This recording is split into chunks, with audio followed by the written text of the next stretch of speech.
It worked. It did. Last week was just a glitch. Well, I know, because we had the really long one, and then we had the one that was just it was a David Craig's face for ages, wasn't it? Or who was that?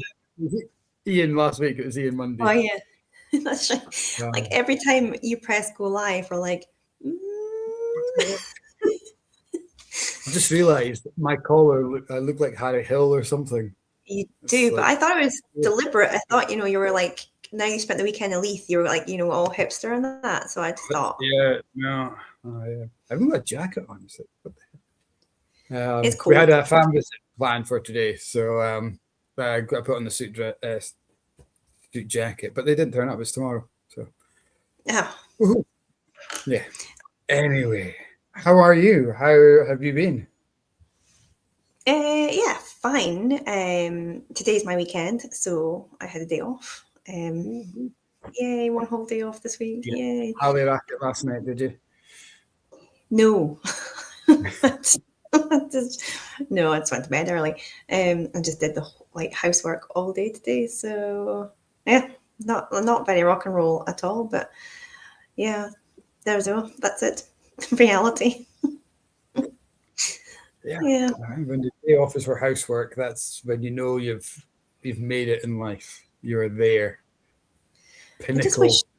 I know, why does stuff just get dirty? It's just I don't touch that much stuff. How can it be dirty? But anyway, it's all done now.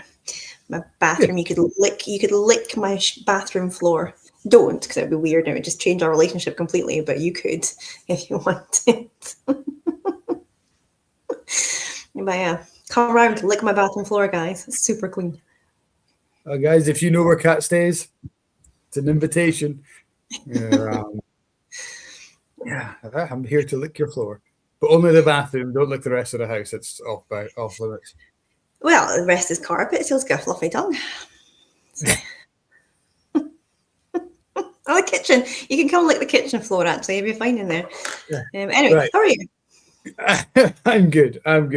All the better for joining this wonderful whiskey-related chat this weekend. We'll get there. We will get onto the whiskey when our guest joined us.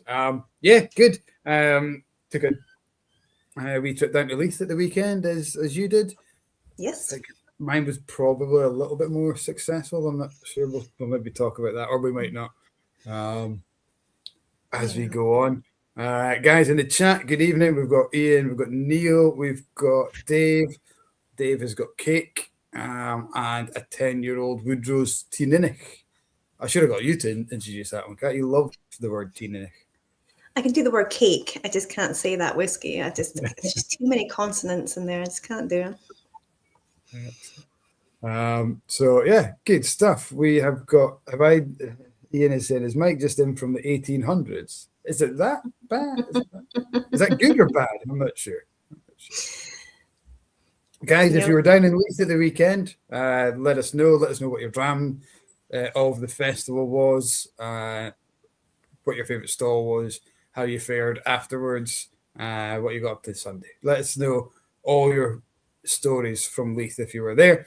If you weren't there, why not? Why weren't you there? It's becoming the kind of mystical were you there moment of whiskey. It's pretty cool. Callum is saying, Kat, you've almost got a Rangers jumper on tonight. Aren't they? Oh, no, wait. No, it's fine because I think I'm going to mess up my football teams there because I could just start a religious war. Because I was thinking of a stripy one that's green and white, but that's not Rangers. It's the exact opposite of Rangers. Aren't Rangers just like blue, though? Is there any red in Rangers? I didn't know they were red and blue. Their socks are normally red, but they're red, white, and blue is their colours. Union Jack and that kind of thing. But yeah, we're not going to go into that tonight. That's not where we're here for. Not doing football. Tapping Callum, early. Callum, naughty. You are not talking football, especially with Kat, because one, there's no point. You'll get just nothing back. But football, especially religious football. No. I think maybe the jumper's like, I don't know if Paul's on, but it's maybe Clyde football or Cumbernauld football or somebody football. Do Cumbernauld play football? I don't know. I'm sure he's pointed out this jumper is the same colour as a football team. Cumbernauld United, whoop whoop, come on them lads. Potentially it's. We'll go with that. With that. I see Crystal Palace in it. That's the team that I would look at. But anyway, let's bring our guest on and we'll get back to talking whiskey. Tonight we have John Coombes. Good evening, John. How are you? Good evening. Hello. Not too bad, not too bad. Thank you for having me. Awesome. I forgot to say Thank you very much. Forward chat was great. Excited to have you on. Yeah.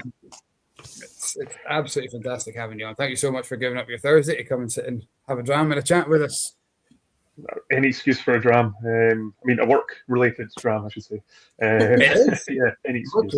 Always. We always love to learn. And the best way to learn what something tastes like is to drink it, talk about it, find out the history of it. And that's what we love about whiskey. It's that community, definitely. 100%. Just before we move on, we have the man himself, David Sturck, is just saying good evening. Good evening to you, David. He's just calmed down from Saturday, just about calmed down from Saturday. You've deserved a bit of a high, David. It was phenomenal. Yeah. Really good festival. I mean, we could just have a blether talking about that, which we probably will, but not tonight. We're here to talk about John. We've already geared up in the green room that we are just going to talk about his life history. And maybe dabble it in the whiskey. Good stuff.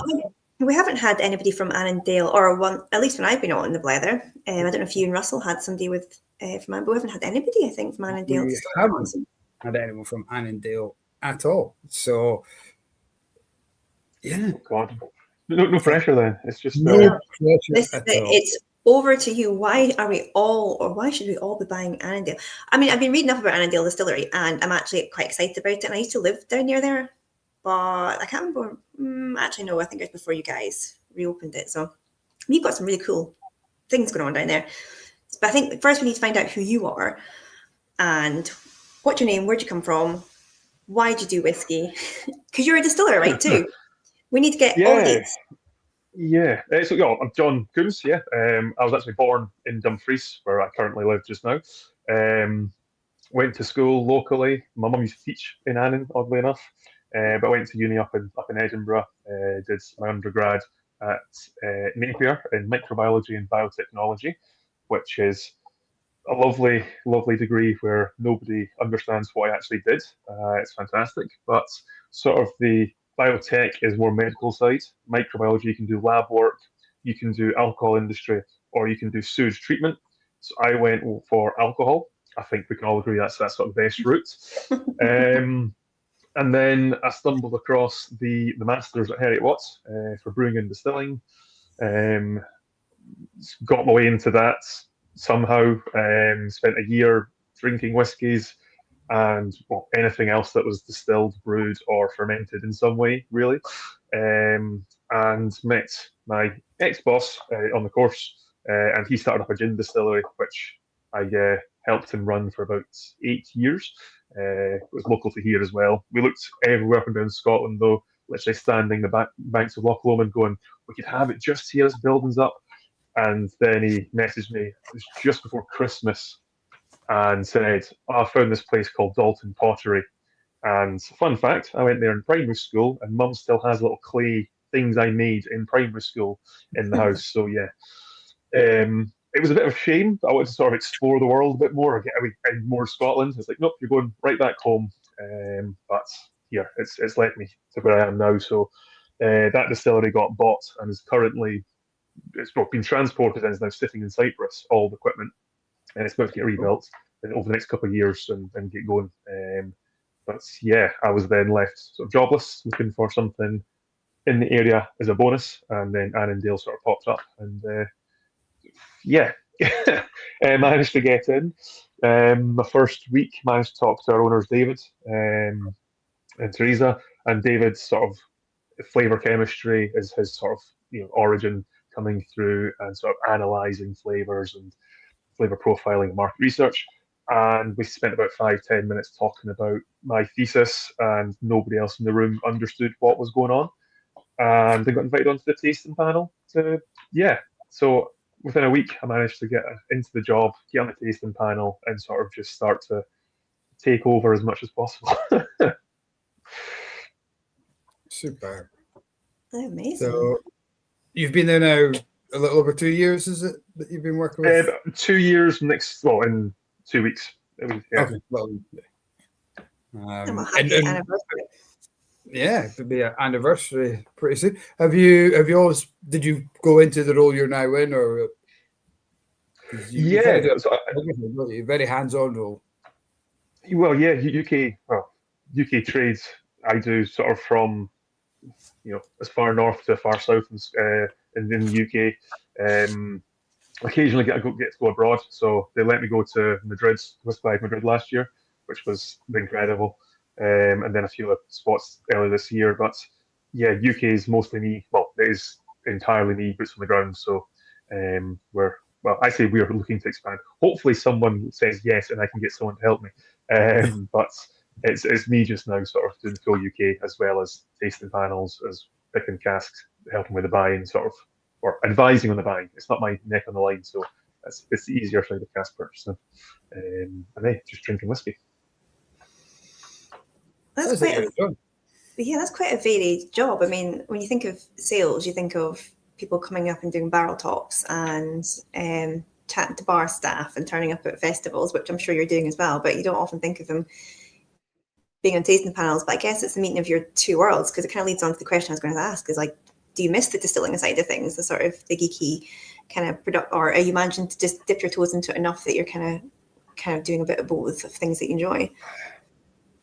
It's an interesting. I think at another distillery, I'd want to be more in the production side of it. That's not sort of anything against Annandale for that one, but our sort of planting process was set up by Jim Swan, Dr. Jim Swan, the legend he was. And that's it. We've kept it as close to it, updated with some new malts. Anytime sort of we'll look at sort of fermentation, etc. But in essence, it's still his process. And he passed away 8 years ago. So it's like that's it. He's still our head distiller technically. So the guys follow his cut points, follow the timings. And for us, it's about having that consistent base spirits for unpeated or peated. And it's the cask that changes. So it's all single casks. It's all about that one cask at a time. But that base is sort of stuck. And for me, in the gin world, we were doing like as much as we could. So I was doing sort of bespoke products for guys, golf courses, golfers, football clubs. We were looking at sort of hotels in London. We had hotels in Edinburgh we were working with. And I was just making them full bespoke products that were inherently theirs. Nothing like, it's not just a case of, oh, here's a white label or name, bam, done. It was, we worked for the Churchill down in London. So using botanicals from Churchill's garden at his house, etc., to work that into the gin and get it their gin. Home House is a members club in London. The Hope Lady Home was from Jamaica, so we had literally the Tree of Life, which is their national tree, as a botanical, like a resin from there, as a botanical into the gin. So it's like using sort of things that identified with that business to make their own gin their own, and then making it so it works. Not just a case of, oh, we added this for you because it tastes, but it's all about the flavor balance. So I've always loved the flavor side of things. I mean, made far too many cocktails and worked in the bar far too much. And for me, it's the tasting side of Annandale, which gives me that experience. Sometimes you get to go and do a tasting, and I've got drams in front of me I've never tried. You've been bottled, and there you go. Okay, let's go, and I'll go through with people. And for me, that's incredible to sort of go and just, this is completely, unknown to me. I roughly know what I'm looking at, but it's an unknown for the uniqueness of it all. And sometimes I get to go and just see people head explode because it's cask strength. But it's the fun side, an educational side, I think, as well, which I enjoy. It's quite and that is, I think it's absolutely unique, that distillery only producing single casks with no core product or core offering. And I can see there's probably going to be a lot of benefits to that, in that people you're always going to have something different. You're always going to have something new that is never going to be replicated. But then people do like familiarity, don't they? They like to know what they're getting. That's why we have core ranges, isn't it? That people find something they like and they want to try it again. So why did Annandale decide, you know what, we're not going to go down that core range? That is a great question that we ask pretty much on a weekly basis. It's a lot of when we're getting set up. So back in 2007, David and Teresa, David read in the book, lost Scotch Mist, so lost the Scotch distilleries, and Teresa was like, well, let's go and see it. You know, it's in Annan. David's from Dumfries, so they ventured out to see the old site, and during the day, they sort of fell in love with the history of the old buildings from 1830s. It was a distillery, and get it back up and going. And they bought it from the farmer and then spent 7 years redeveloping it. And over that 7 year period, Teresa had got David a cask and he tried it. And I was Kilhoman, I believe. And he just sort of went, this is unlike any other Kilhoman I've ever tried. This is incredible. And that sort of in his head was like a marker. And then there was another distillery he tried and went, that one's not so good. And so he saw how varied and unique each cask could be. And that's something that he wants to celebrate and showcase. You know, can't hide behind a blend if it's, you know, there's nothing to blend into. It's just single cask. So we're currently going through some older casks and looking at and going, if we could blend this, we could do something with it. But it's very much no. We're not able to do that inside. It's that journey of one cask, see where it goes. But as you say, you get to experience so much more and varied things. You know, some people say, oh, Fino sherry casks are only for finishing. We've had multiple single casks come through and they're incredible.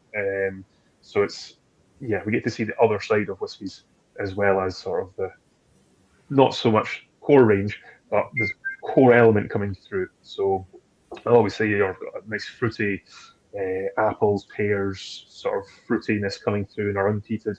Peated's got the appley note coming in, but it's got smoky campfire smoke. As it's getting older, you get more of a grassy floral coming in. But then each cask is unique. So you can say, oh, I'm getting apples. You go to the next cask, I'm getting mango. Next cask, I'm getting pineapple. And it's all just, great fun. But not a core release. We've just heard the telltale pop, Mike, so it's probably a good opportunity to ask what everybody's have you got a dram yourself tonight, John? I have got so many drinks about me right now. So I've got a pint and I also have a dram. So nice. Doing it proper Blether style, I like it. Yes. Cheers. But I popped. This is one that we had at a tasting not too long ago with Gordon MacPhail, the Spirit of Scotland. Yep. Part of they're deliberately not labeling it as Gordon MacPhail, but it's part of their warehouse selection. So this is the Annandale, 10 years old, refill bourbon, bottled to last year, 59.6%. So it's gonna have a bit of punch. Healthy. It's healthy. It's healthy. Yeah. I mean, you must have some conditions walking out of a tasting with, because everything will be cask strength, won't it? It's all single cask, all cask strength. You don't have that to warm up drams at 40, 43, whatever. It's that deep end sort of jump in. You know, it's just sort of warning people to maybe take a little sip and prime the palate a couple of times before you go for that big swig. But there's also a little bit of, not joy, but a little bit of happiness in a sense when you see somebody who's, storms over, thinks they know everything about whiskey. You tell them it's cask strength, and they go, "Oh, don't add water, neck it," and they start coughing. You're like, "I've warned you." It's like, this sweet justice. But then also a bit sad because they're never going to come back to Annandale. But that's what water is for. A little touch of water in whiskey does help, especially with cask strength stuff, just to edge it. What's in your glass tonight? Is it a on brand? I am. I've got one that's off brand for a bit, maybe later on, we'll see. I've actually got another 10-year-old. So this was the first 2015 10-year-old that we bottled back in March last year. and I got to pick that one, so it's a bit of a special one. Sort of something you get to sort of decide and choose and be the deciding vote on, sort of, if we're going to bottle it. So That's cool. And chat yourself. So for anybody that met me at the festival on Saturday, something I ate on Friday really took a disagreement to my stomach by Saturday morning. So by the time I got to Edinburgh, I was being quite violently ill for the best part of the day, and spent a lot of the festival sitting on a bench watching the buses going by in Leith, dry heaving. So the smell of whiskey actually is still really turning my stomach, because when I walked into that festival, I think I made it halfway through the film, and then spent a lot of time in the toilet. So I'm really struggling with the smell of whiskey just now. So I'm on peppermint tea tonight, but I'm sure I'll be back on whiskey soon. I'm kind of on a kind of white foods, kind of ease my way back into food just now. I think it's like a sort of, I don't know, it's like a fight or flight thing, isn't it? Once you've been sick and stuff, like that's like, you'll know from maybe your science, but it's like that sensory connection between like being sick and like the last thing you smelled. The last thing I smelled was loads of whiskey. So I just can't look at whiskey just now. It's really turning my stomach. I was off work on Monday and going back to work on Tuesday, I was kind of like, so I'm hoping that kind of disappears, because that's kind of really ruined my job. But it'll be fine. So yeah, I am just on, I'm pretty much living on honey Cheerios and peppermint tea just now, but it's all good. So yeah, I'm not drinking whiskey just now. Honey Cheerios is a good shout for this one, actually. It's got a real quite nice honey I would say menthol. It's got that lemony honey. There's a nice citrus in that one. Yeah. Yeah. Annoying to say, I rarely pick up citrus in whiskies. It's one of the few things that I can go for a taste, and I was like, oh, I'm getting lemon, I'm getting grapefruit. I'm like, nope, not at all. That one though, I tried it. I was in The Hague back in January, and we found one of those bottles. I was like, yes, let's see what's happened with something that's gone out into the indie world for us. And it's nice, sweet, malty, and then that lemony sort of note comes through. Mm. It's kind of got a nice treacly kind of center to it. That's weird. Good. It's evolving. As most drams, just put a wee splash of water into it, and there's this kind of eucalyptusy kind of sweetness kind of coming in. Medicinal, but not the kind of smoky iodine kind of medicinal. It's kind of that. Yeah. Just walk into the hospital and get that hospital smell. Yeah. Nice. But clean hospital. A hospital as clean as Cat's bathroom floor. Yeah. You can lick the floors, yeah. The kind of floor you wouldn't mind dying on because it's that clean. It's always the fun of tastings, and it's like, oh, this one tastes like burnt leather. It's like, but in a good way. You're like, right, okay, it makes sense though. Yeah, it's that phrase, isn't it, that you hear so often, but in a good way. Yes, like, in a good way. So you say that, whatever you've said before, it sounds disgusting. It's like something you'll never see on a tasting note or a label or an advert. It's that, and you get it quite often in the Kat, you'll probably pick this up in whiskies due to your farming background, that kind of manure or barnyard or kind of outdoorsy farming kind of smell you get sometimes. But it's quite a nice homely kind of comforting aroma. But when you say it out loud, it's like, why would you drink that? The way I've just described it. So kudos to the marketing guys who managed to pick out words that make that. It's so subjective as well, though, because as soon as I remember you guys had the Glencadam shop exclusive in, and Russell wrote tasting notes for it. I love Glencadam, but he'd written strawberry milkshake and white chocolate. I hate both of those things, and straight away I was like, I am not going to like that at all, and it's the detriment to your blooming. You just shouldn't read taste notes before you try it, because straight away, as soon as you've got that idea. I mean, if I read like wet barley, I would be like, oh, this is going to be really good. And then as soon as I read wet barley, I was like, oh, this is going to be really bad. and sweaty cows. I'm like, yeah, I dig that. It's my idea. But as soon as I see like strawberry milkshake and white chocolate, I'm like, oh no, get that away from my face.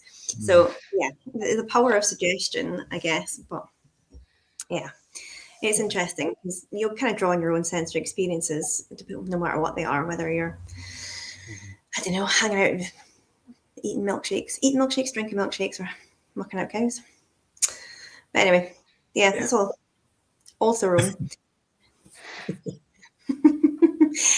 Just for Ian, no, it wasn't pre-sesh drinks. It was, I didn't even get near whiskey at all.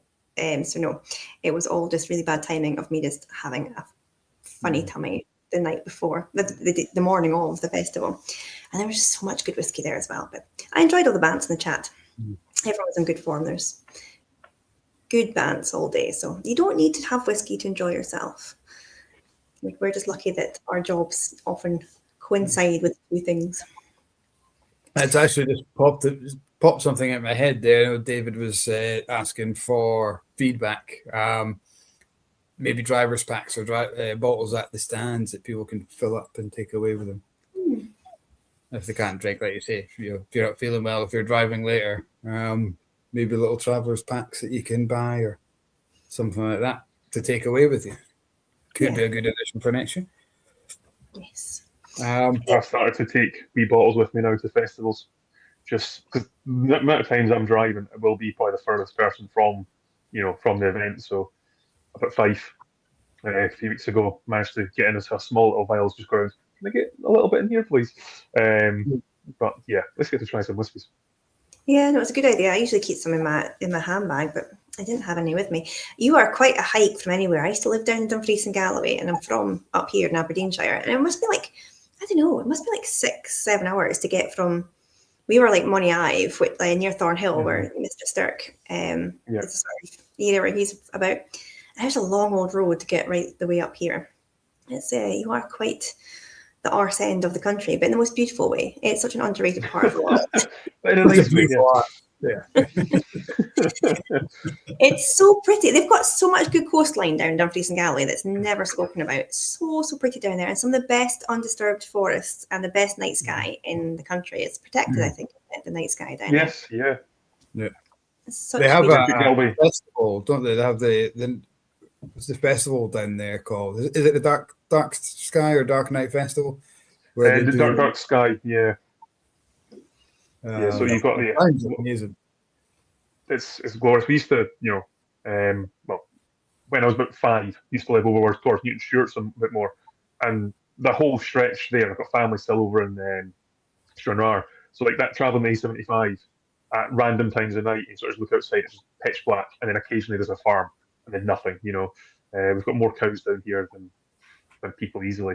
But it's just how do we get people and start getting the turn and come and see us? There's not just come and see Annandale. We can start at Annandale, but you can go. We've got Blether, you've got Galloway, you've got there's a few distilleries over that way. So it's hopefully try and get like a little trail going, but it's easier said than done. Or even if you go to the right, you can go to Borders. There's so much down here that we're trying to rope people in to come and see us. Every time we drive past, you see the sign Annandale Distillery. I always say to Tony, who's inevitably driving, we should go and pass because they've got a great coffee shop and tea room in the distillery, so I hear, but it never works. But one day. Award-winning toilets. Well, there we go. Let's go. Guys at home, can your favourite whiskey say that they have award-winning toilets? I didn't see that in the announcement of the World Whisky Awards judging today, like best toilets, Annandale. I've missed out. We need to have some words with people. Yeah, definitely. But yeah, I mean, well, don't you, Kat? You can have a word with them. Yeah, I'll sort that out for you. Don't you worry. But people should be heading down there as a holiday destination anyway, because everything's down there. It is a bit of a hike, well, depending how far up you are, I suppose. But it's so pretty down there, so underrated. And it's where Calvin Harris is from, so that's you and Calvin Harris, like Dumfries' two most famous sons. So yeah, everyone should go down. It's We'll take it.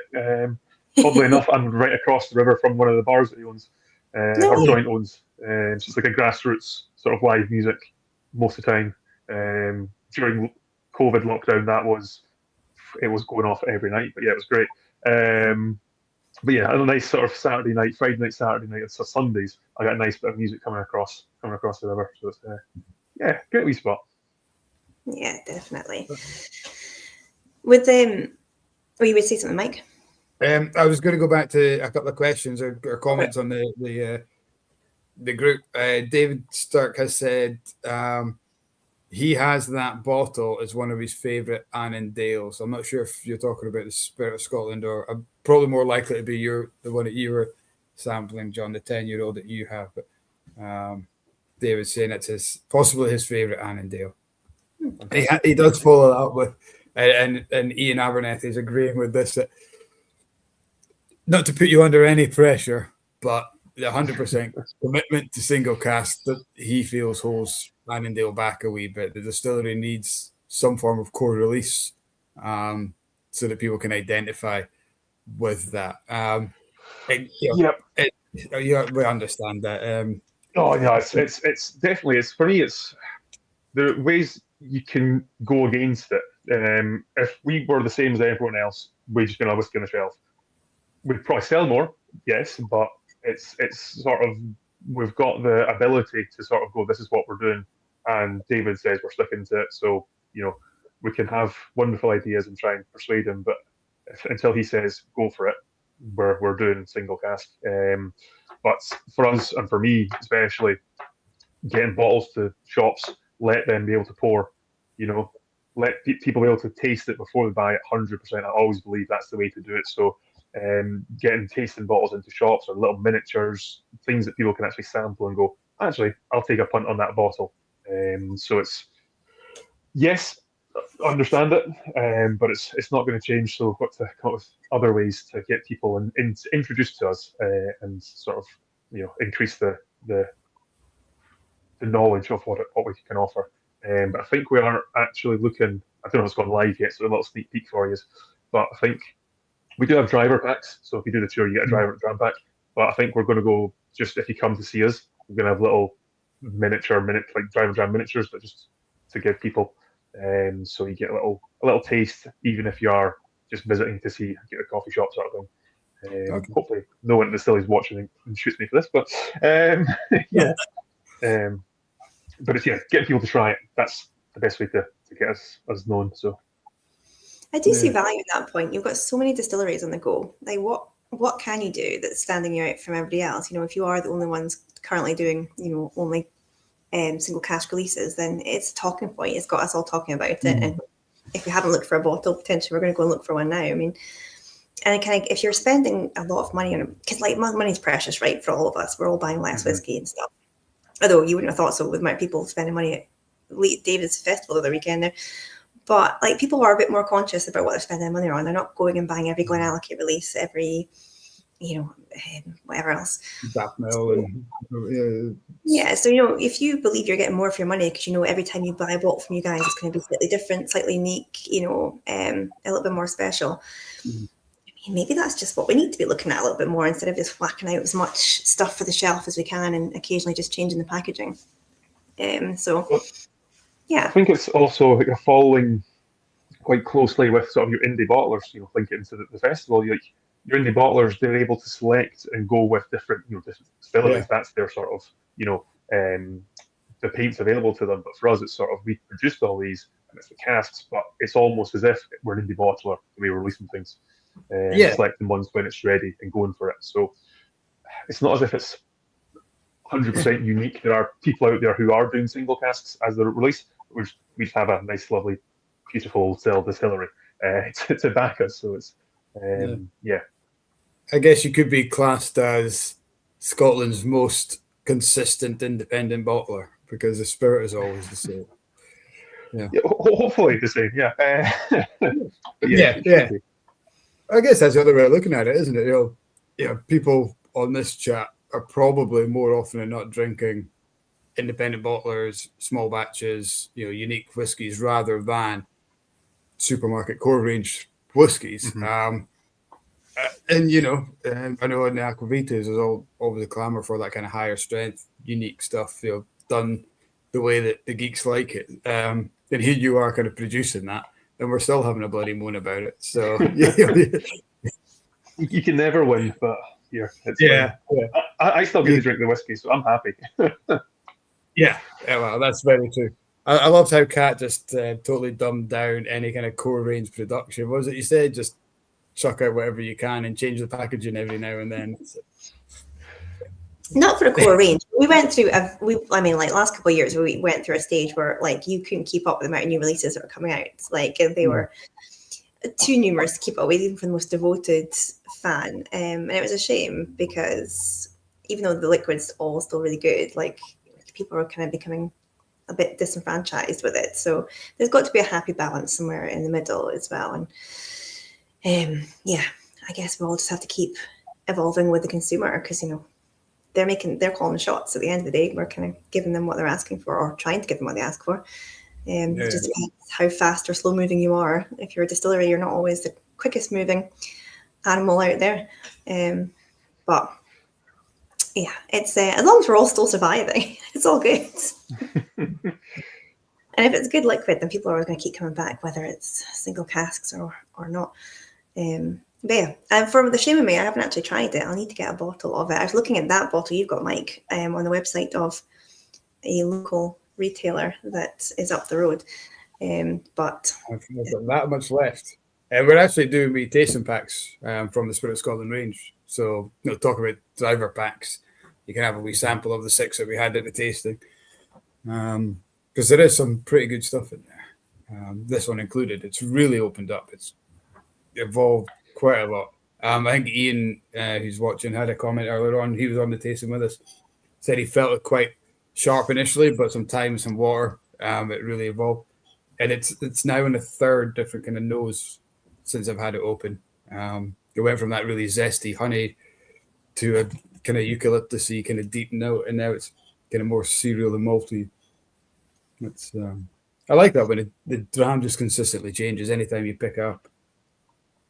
Well, it's all the sort of giving it air, giving it heat, giving it that bit of water as well. You can distill your whiskies or just let them sit and they'll completely change. They'll soften, or God forbid they go horrendous. But that's the joy of it. You get to sit, and if you've got a good dram, and it just evolves. Every time you have a sip, you notice something different. It's better than sort of just someone going, oh, it's the exact same every single time. For me, at least, I want something that's a bit exciting and different, and not just I get that taste the same as it did 2 seconds ago. I want something that's going to be, oh, actually, I'm getting this. It's a thinking dram as opposed to just a get seshed. But yeah, both end the same result. yeah, just thinking on the back of your you've got the nicest toilets. Paul McKendrick also said that you've got the nicest distillery gates and a wonderful stair banister too. So there you go. I might have to Google the gates just to see what they look like. Although maybe the gates are always closed because Mr. McKendrick's just stood there like a weirdo, just checking out gates and banisters. Maybe close it. So the banister and sort of woodwork is actually a local woodworker, craft carpenter. Ian Cameron writes, and incredible. But I think he said actually got to meet him the other week, and he said the banister was one of his favourite things of the whole project. But he literally just doing it by hand with like a saw, just walking up and down and just sort of making it wavy, and it comes up. It's really nice. So it's interesting. It's sort of you get to meet these people. They're just a normal person, really. But it's like his workshop is huge, and it's just him in there doing full wood projects. And we managed to find him, and he did all of our tables, he did all of our woodwork, is all hand bespoke made. The chairs at the distillery as well. So we're quite fortunate to have the talent here locally to sort of just go, can you sort of help us? And then we've got him working on some future projects, which I won't go into just now, but it should be very exciting for us and Dumfries. But yeah, I'll leave it at that. That's cool. I love the fact you've taken the time to just like employ somebody local and kind of add those little attentions to detail. That's really nice, especially because there's like I said before, there's so much good like forestry down in Dumfries and Galloway as well. So that's really cool. Just remind me of something. Oh yeah, what am I trying to remember? But it was just a really stupid story. But I'm going to tell you now anyway. I was like, I was tidying up. We have a cottage at the distillery, and I was tidying out, like looking for stuff yesterday. And I found this little collection of photographs, black and white pictures that somebody must have done at some point, that maybe used to be in the distillery years and years ago, in the back of this cupboard. And I was looking at this, it was like black and white picture of this. I couldn't identify what it was. Like, it was obviously some sort of machine in the distillery. I was like, is this some sort of like really old fashioned 1970s type like machine that I don't understand? Like, I don't know what it's for. So I found one of the production guys and I was like, what is this? Like, what did he use it for? And he's like, well, firstly, you've got it upside down. So he turned it around. He's like, that's the Hoover. So I was like,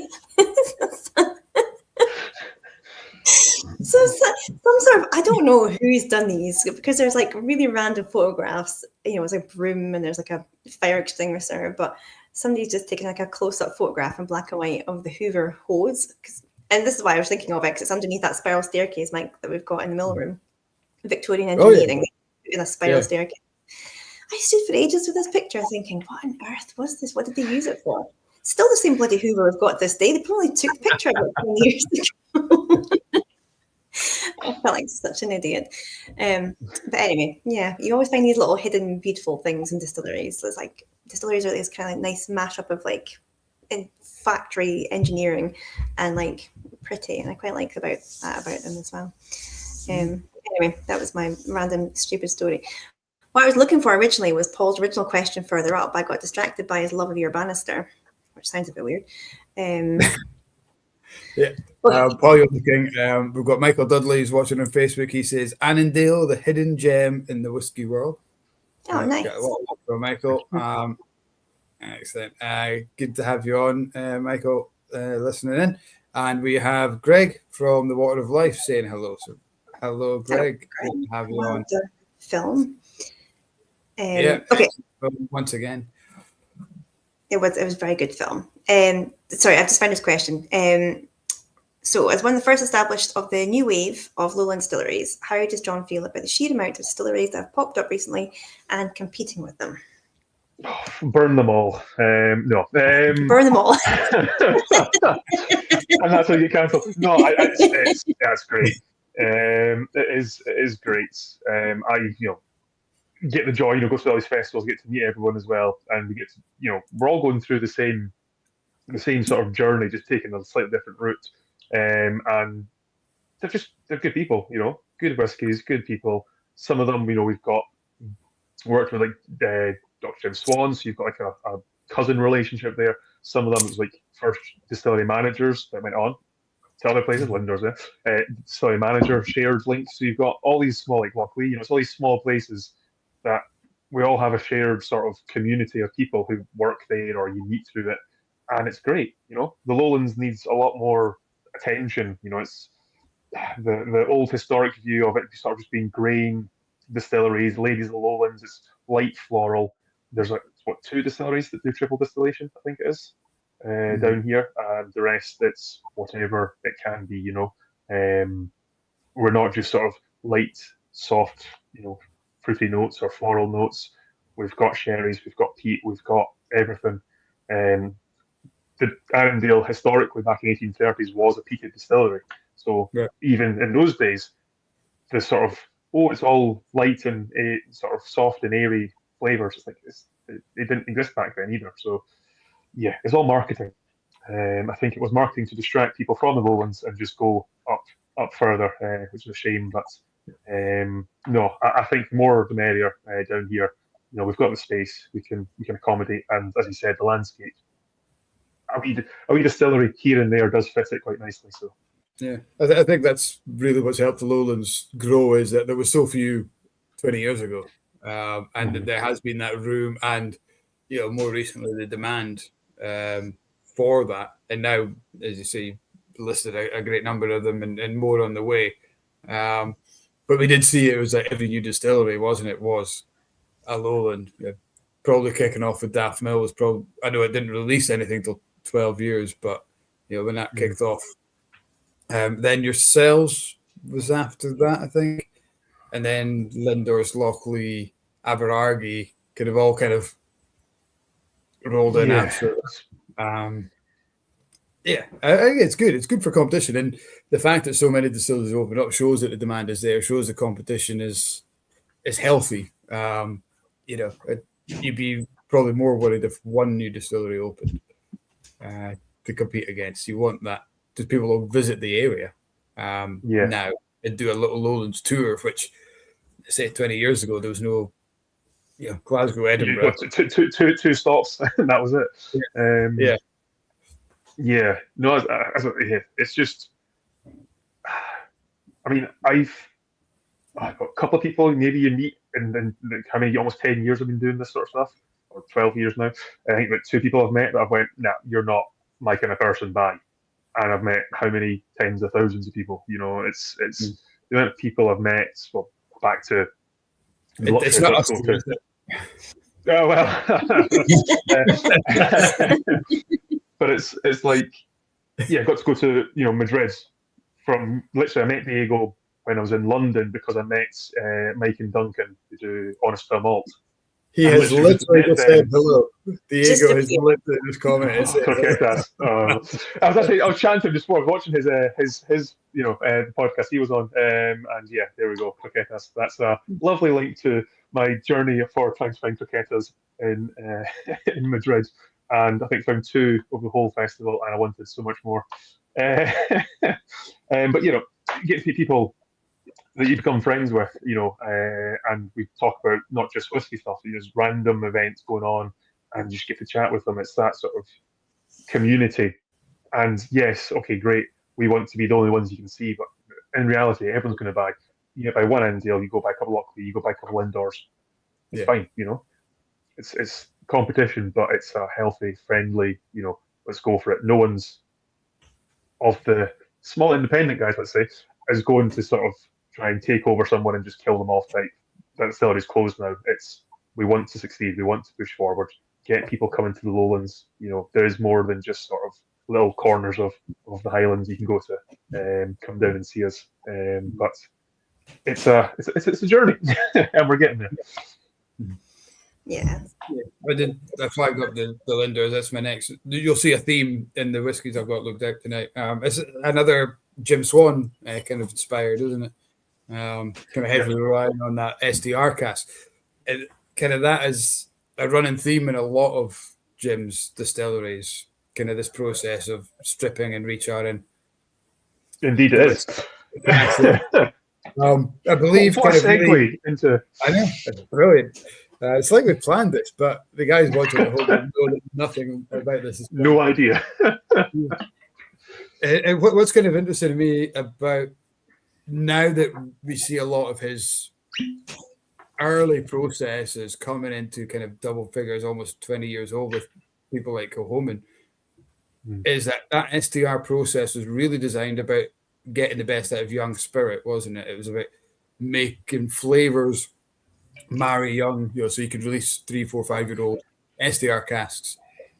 How does that then transfer into like a late teen whiskey? Because if it's designed for youth, how have you had a cask of SDR that is a little bit older that might? So we've 2017 was when we got the sort of the Jim Swans release. I think we got 90 casks in 2017. That were put down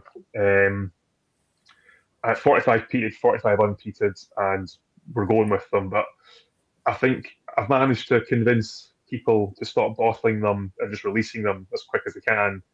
Yes, they taste fantastic, but what if it hits 10? What if it gets a bit further? So we're looking at 9-year-olds this year, and then hopefully next year we'll get some. But we're on that journey. We are literally finding out as it goes, which is an exciting thing, Myself, a couple of years, gin distilling, but a couple of years now in whiskey, there's no one really of the group who's sort of going, oh yeah, I've got 40 years experience coming in to help with these guys. We're learning as we're going along, which is scary, but it's also the fun and joy. You get to set off and say, why have these guys stopped doing this? Why does nobody release this kind of cask? We're trying to go and this tastes incredible. Let's hold off until it's a bit older and people might react to it differently.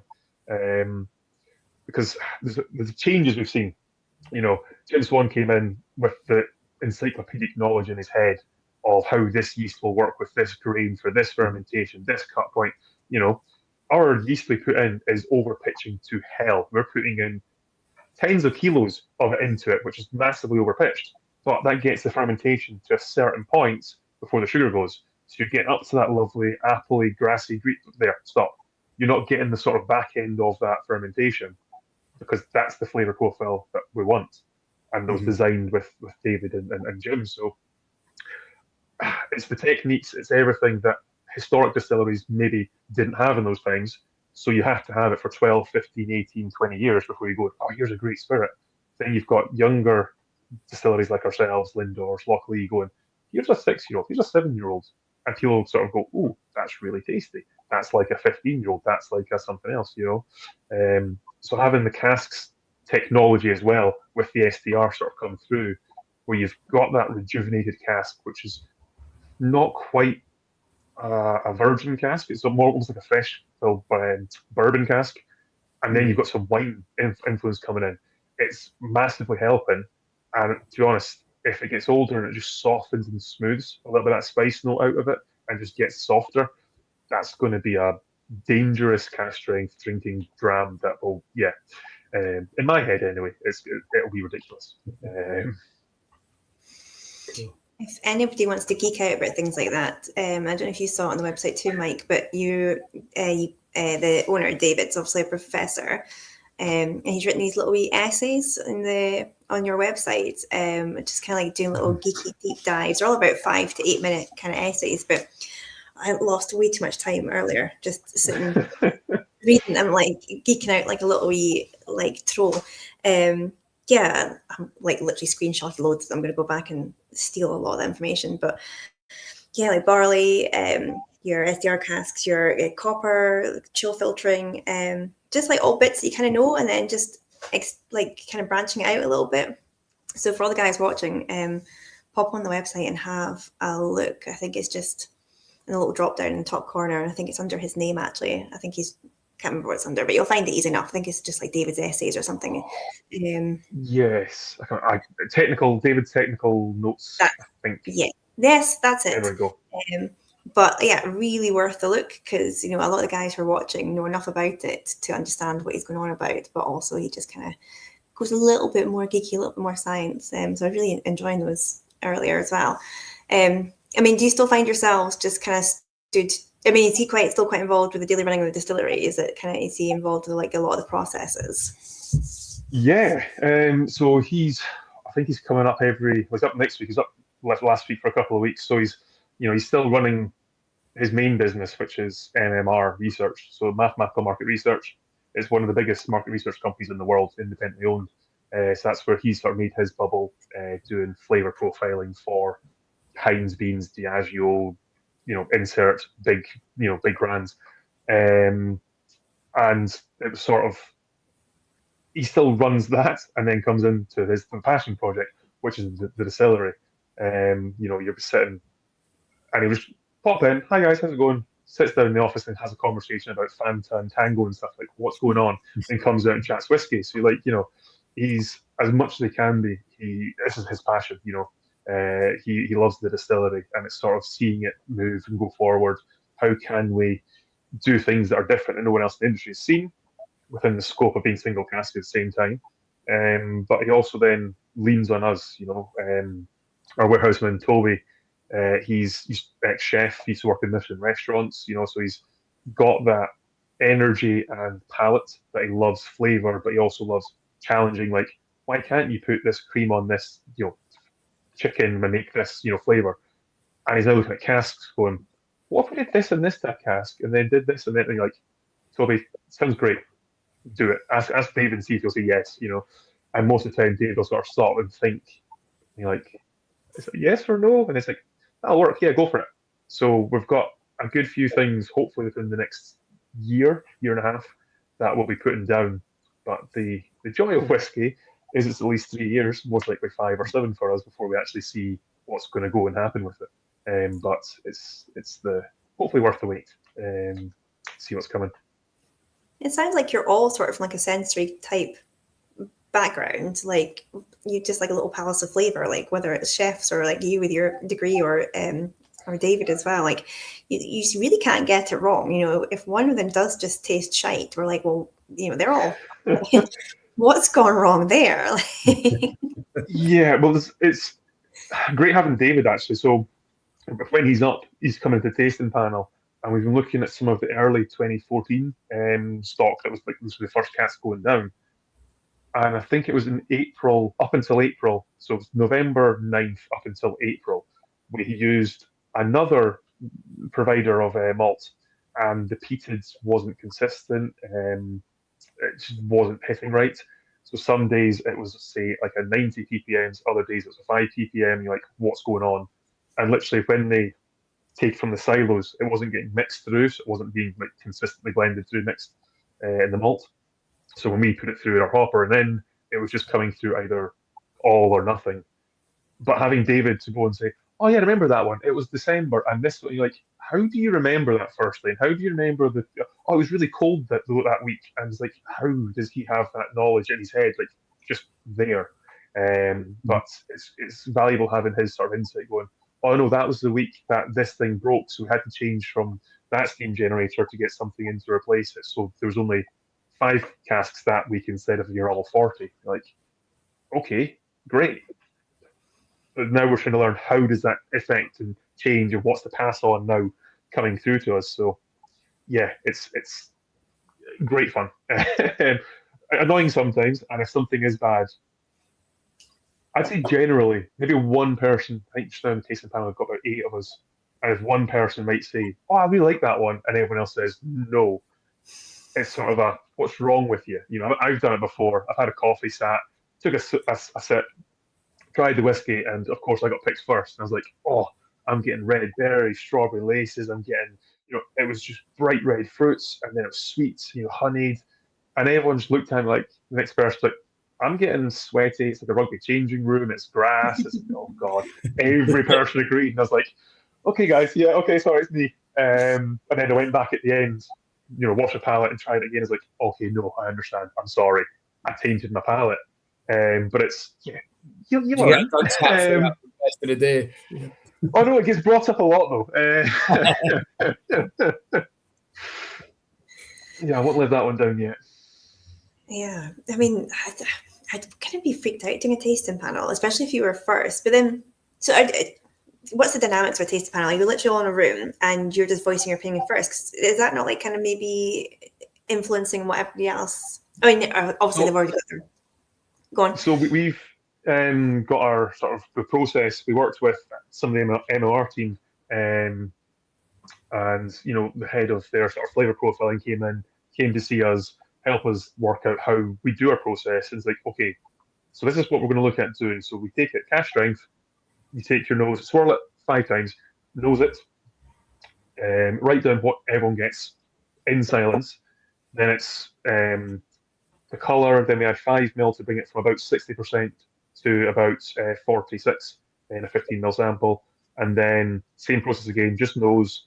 Then it's down 20 ml to half your ABV down to 23%. And then it's the same nose, but this time we taste it and then spittoon and have a cracker. So it's like all done in silence, but it's this wait 3 minutes, this part wait 5 minutes, this part wait. And it's just a sort of staggered approach. So it's us just sitting there sort of having a sip and sweat, and some people going, and you're going, oh, why are you nodding? But we do that sort of in silence for about 12 minutes it takes roughly. And then it's a pick person go through. But we're lucky to work with Keith Law, who's ex-Diageo blender. So he's always on the screen sort of to the side, and he's, thankfully, you'll say, occasionally, you'll say sort of like, oh, I'm getting this grassiness, I'm getting that leather, getting green. And Keith's going, I'm getting that. I'm getting like, oh, he agreed with me, thanks. It's a win. And then other days, you're sort of, as before, you're going, I'm getting this, and he's going, I get spice, I'm getting this. Like, oh, God, no, it's happened again. But there's generally, than somebody above you getting the same Yeah. note, and you're just it's so good. Yeah. It's also like, look at me, and you're like, I was like, oh, you're a prick. But it's, silence, and then one person at a time goes round, and then we score it. So we do balance, we do complexity, and then suitability to bottle. We're going to go with the first two is like, but what if something's not complex, but it does balance very nicely? You'd want to bottle that because it may be basic in some eyes, but that's still that one cask is giving you something just so there. Everything's just available to you and you can drink it. Mm-hmm. Whereas most people go, oh no, it has to be 9s and 10s across the whole, like all of them. You're like, no, you can have something that's not complex, but it's balanced so well, it just works, and you want to bottle it. And so we've added the third section and just sort of, if it's an 8, 9, or 10, we look at it again for bottling just to sort of move forward. Anything afterwards, it's, leave it, give it more time. As Keith is sort of trying to guide us as well, it's what is the cask going to give you? What are you expecting it to do if it sits for another 6 months, 9 months, 12 months, and we're just going, get better? It's like, what flavour is going to be there? What's this? So you're sort of having to step back and go, right, Keith, we think this will happen. What do you think? And he's going, that could happen. You're like, could? It's like, yeah, it's all single cask. You're like, oh, for God's sake. So there's no right or wrong answer, really, apparently. But time is the fourth ingredient, So we're hoping that some things will just either soften to a place where it works, or the wood notes get more sugars coming through, or you get some more of the sort of lignans coming in, get it a bit more spicy, or something happens. But it's a bit of that sort of cross your fingers and hope. But thankfully, it's very rare that we find something we go, oh God, what do we do with this? Who can we sell this one to and just hide it? But no, it's very, very rare. And yeah, that's going to be my next question. You are just working with single cask. I mean, because we've heard from a couple of folk that have been on, sometimes you just find for no rhyme or reason, maybe the wood wasn't good or there was a funky note in it, and it just never gets better. I think it was Mark Watt that said that he kind of changed something into about 5 different casks and it just got progressively worse. There was nothing he could do with it. I guess these are rare, but you're playing with greater odds with you guys because you are limiting yourself to, what if you've got an off one that's not going to get any better, it's just kind of relegated to the corner, just in the naughty corner. Like what would you do with it in that situation? Or can you just sell it to like Paul McKendrick and get him to put it in it? We're not going to name anybody to say it's yeah. So we as Annandale, the main sort of man of words, man of swords, it's all single cask castering. We do a little bit of white labeling stuff. So not saying we put our bad things into that, but we do white labeling, and we also sell to your big boys who can just chuck something in and it's like you won't even taste what that was. It's just a bulk agent. So that's a potential. Give it another 5 years, get up to 15 or 20 or whatever it is, and then it's just a bulk smoothing agent. It's not there for a flavour profile. That will get masked by something else. Or we look at what we're doing. We've had a couple of chats, I probably shouldn't be going too much into that, about what we could do. Obviously it's not going to be vatting or anything like that. But looking at something, say it's a refill bourbon it's smooth the whiskey. You've got a little bit of the sort of woody character, but it's not as if it's big bourbon, vanillas and spice. It's just a nice sort of little bit of, creaminess. You can't really go, oh, try this amazing whiskey that's just smooth. People are just going to go, there's nothing there. There's no impact or flavour. So what can we take that? Could we put that into a finishing cask and just one cask into one cask and do that? Tell the whole story. Be open about it as much as we can, because at the end of the day, you will come into something that's just not worked. And either someone goes, actually, I would like that, I'd buy that. Or they go, what could have you done with it? Or we find people like indie bottlers who like, oh no, we're definitely finish it. Have you got anything that's ready to be finished or put into this kind of cask? And saying, well, this refill's not really done much. Here's a sample of it. What do you think? We don't like to do blind selling. It's more of a here's some samples. Do you want it or not? Would you be able to be happy with it? Or at least I don't do that anyway. Because at the end of the day, they've got to make the call. Yeah, that answered my next question. Is everything labelled as single cask, or is every label different? Like if you have got a finish, or I wasn't sure if you did finishing or if it was purely single cask, but you do finishes. The only non-technically 100% pure single cask release we've done, I think, was a sherry hogshead. But the hoggies were just going too fast. So they were taken, I think it was, and put into butts. So it was the first 5 or 6 years in hoggy and into butts. And then I think on the actual label, we put a QR code sort of like here.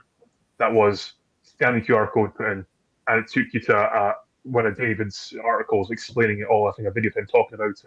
You know, this is why we took the decision to remove from an Oloroso hoggy into an Oloroso butt, which then was a conversation with HMRC and the FWA saying, technically, you've not changed the flavour profile of the cask, but you've changed the activity of the cask, which is going to impact the flavour.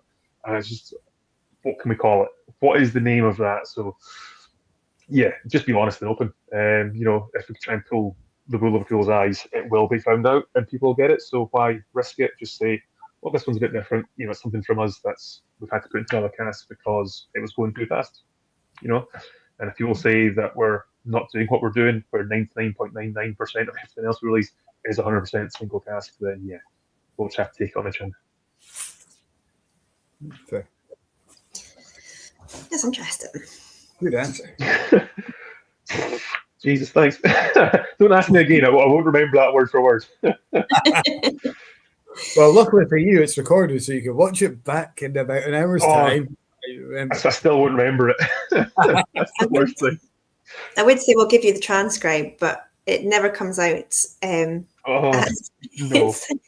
It's and it also makes me think of Diego, if he's still watching. He came to do some sherry training for my team at the distillery because I was putting together like a new like a sherry kind of maturation experience at the distillery, and I can't remember what I called him or what I said to him, but when the team were watching it back, they kept asking me, why did you call that guy Sponge Face? And I'm like, I didn't. But I can't. So now I just call him Sponge Face. But whatever it was I said obviously wasn't Sponge Face, but like it clearly says in his transcribe, hello, welcome, Mr. Sponge Face. And I'm like, I didn't that is getting sent to him right now. Thank you very much. He's not going to thank me for that.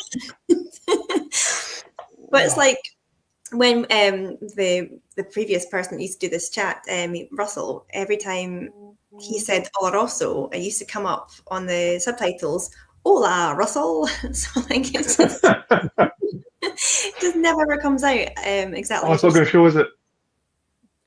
It's just put laughing emojis.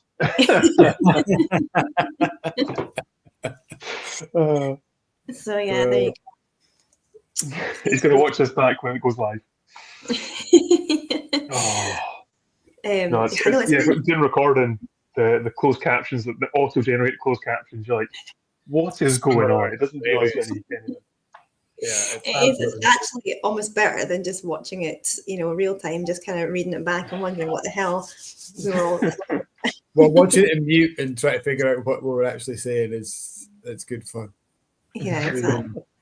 How many drums have you had? Like Finlay or Keith Cruikshank, who are up our neck of the woods, really, really Doric. And it just sends the subtitles into meltdown. You can almost see the computer just saying, no, stop. You're making these things up now. There's no way that's what you said. And it just cuts out. It was just when hit the keyboard, it's fine. I know. It was when he was talking about going up. I think he told a great story about, obviously he's over at Colburn now. He's not talking about like going up the hill to check the water supply. And bear in mind, like a lot of our viewers are like watching from the US and stuff, and he was going on, I just came down that hill in Mercury, or it's just yarded in Dubs, and we're like, there's no way anybody's going to know what he's talking. But the more Doric he gets, the more Doric me and Mike seem to get into. It's like watching Chuchter TV. I just kind of right past on a cow. Like it's just, yeah, it's a beautiful language though. It is very beautiful. It's just going to be quite a strong accent. My partner's from Uruguay, and her brother were at a wedding last 2 years ago. We went to a wedding, and he was like, "What does this guy say in Brave? What is going on?" I was like, "You understand?" It's like, "How?" I was like, "No." But yeah, he just could not understand a word that was going on. Like, yes, we translate it in the corner. My kids love that. When he goes up to like top of the castle, he's like, "Oh, I can see my hoose from here." I'm like, he is definitely meant to. Exactly. Yeah. So I used to get so offended as a kid when I saw people from Aberdeenshire being subtitled on the television, and then like as an adult, I'm like, do you know what? Fair enough. You are. It was the what was the show about the Peterhead Harbour, wasn't it? The fishermen. Yeah. It was all subtitled. It's like, even for the Scottish folk, that was subtitled. Yeah, I know it's yeah, but we've got words that have got no other like there's no English translation of them as well. We've got some really beautiful words up here. Curie's my favourite one. There's no proper. The closest one to that is hygge in Danish, isn't it? That's nice. Like the whole thing about curie is meant to be like that concept of like feeling nice about, like doing something that makes you feel good, like going for a nice walk in the rain and then pouring a dram and petting a dog. Like that's all curie, which is cute. I like that one. Anyway, I've done my usual and just started talking about stuff that's not actually whiskey related. But is Mike frozen, or is he just contemplating the world? No, he's still blinking. Contemplating. I think you were sitting really still there. It was really impressive. Sorry, It's a cash drive getting him. A message has flashed up from the staff, and it's locking up time in the bar. And I was like, You went to I forgot to tell Jodie about that. But yeah, so I was like, yeah, sorry. I zoned out, but it was a professional zone out. No, it's fine. I was just really impressed. It's fine. Yeah, it was pretty impressive. You could just do that. It was very. You should have said, no, I've been here all the time. Yeah, it must have been the internet. Sorry. Oh, the internet connection, guys. Sorry. Yeah. Paul McKendrick had said that he will buy all the sweaty rugby changing room casks that you have. There you go. That's a kink I didn't even know existed. But that's not a niche, is it? Fetish. That is. That's more of a fetish. Well, there you go. For your fetish casks, come down. Please say no if Minnesota's watching this. No. Yeah, there you go. There's your new brand. Anyone's got any jobs going? Please say. Do you know what I love though? The whole concept behind Man of Words and Man of Swords. Because, and I don't know why I didn't know this, because like Mike, you literally used to have in the shop when I worked there. I didn't know it was to do with Robert Burns and Robert the Bruce. I absolutely love that as a marketing concept. That's very clever. I'm impressed with that. It's usually one of those people love it or hate it. It's very much a Marmite. They just don't understand it, and you're like, hater's gonna hate, girl. Exactly. Well, yeah, exactly. So it's the history again. So why David and Teresa fell in love with the old historic building of a distillery built in the 1830s? It's the history. We own the Globe in Dumfries, which is sort of where Burns is his favourite house, where he used to stay as he's working down here. We own a castle now as well, because we own a castle, and sort of a bit of farmland round about it as well. So it's these things, and then the next one is the Henry Duncan Saving Banks Museum. So it's the first ever saving banks. So it was a lord or high nobleman who thought that education, money literacy, and the poor underclass being able to actually control their own finances was the most vital thing in the world. And he set up a bank that would work for them as opposed to just the noblemen having money stored away.